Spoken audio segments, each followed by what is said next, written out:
আজ থেকে যাত্রা শুরু করলো বালুরঘাট থেকে ব্যাঙ্গালোরে যাওয়ার ট্রেন।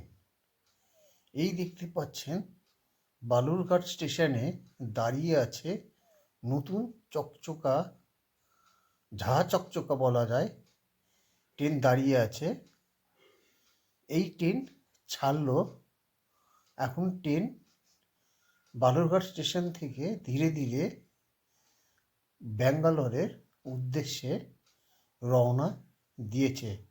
গোটা রাত ভোরে এই ট্রেনটাকে সাজানো হয়েছে। ট্রেন মোছা, পরিষ্কার পরিচ্ছন্ন সব কিছু করা হয়েছে। দেখতেই পাচ্ছেন যে ফুলের লাগানো হয়েছে চারিদিকে। অনেক যাত্রী আজকে যাতায়াত করছেন।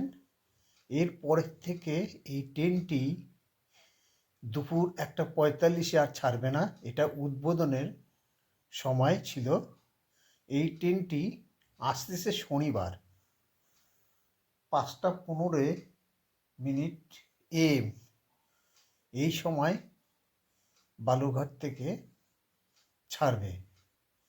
সেই সময় বিশেষ করে অন্ধকার থাকে।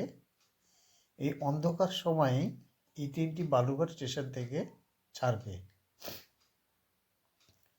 এতে ট্রেনটি বিশাল বড় ট্রেন, মিনিমাম 25খানা বগি আছে ইঞ্জিন দিয়ে। এই ট্রেনটি যারা যারা যাত্রা করছে তারা ইতিহাসের খাতায় লিখে রাখবে যে প্রথম বালুরঘাট স্টেশন থেকে এই ট্রেনটি যখন উদ্বোধনে ছাড়ে সেই ট্রেনটিতে আমরা যাতায়াত করেছি। ধীরে ধীরে চলছে ট্রেনটি।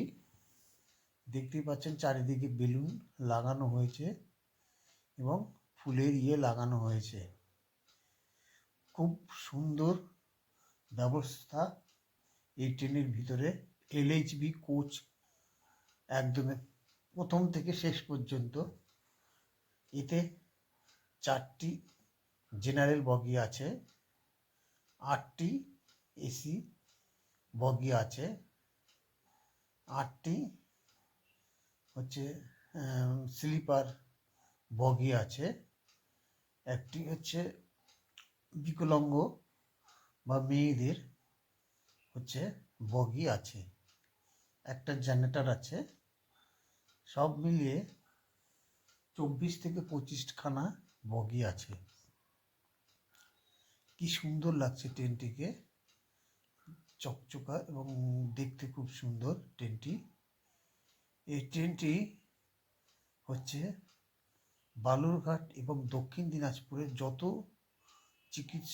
চিকিৎসার জন্য মানে রুগীরা বা পেশেন্টরা হচ্ছে হায়দ্রাবাদ, ব্যাঙ্গালোর, ভেলোর এইসব জায়গায় যেয়ে থাকে। সেই ট্রেন ছিল না বালুরঘাটে।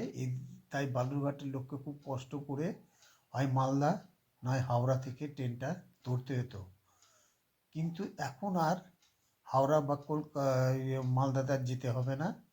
ডাইরেক্ট বালুরঘাট থেকেই সাপ্তাহিক এই ট্রেনটি পাবেন এবং ব্যাঙ্গালোর বা হায়দ্রাবাদে বা ভেলোরে চিকিৎসার জন্য যাওয়ার সুবিধা হবে এবং ফিরে আসাও সুবিধা হবে। এক ট্রেনেই আপনারা চলে যেতে পারবেন, কোনো চেঞ্জ করতে হবে না ট্রেনের।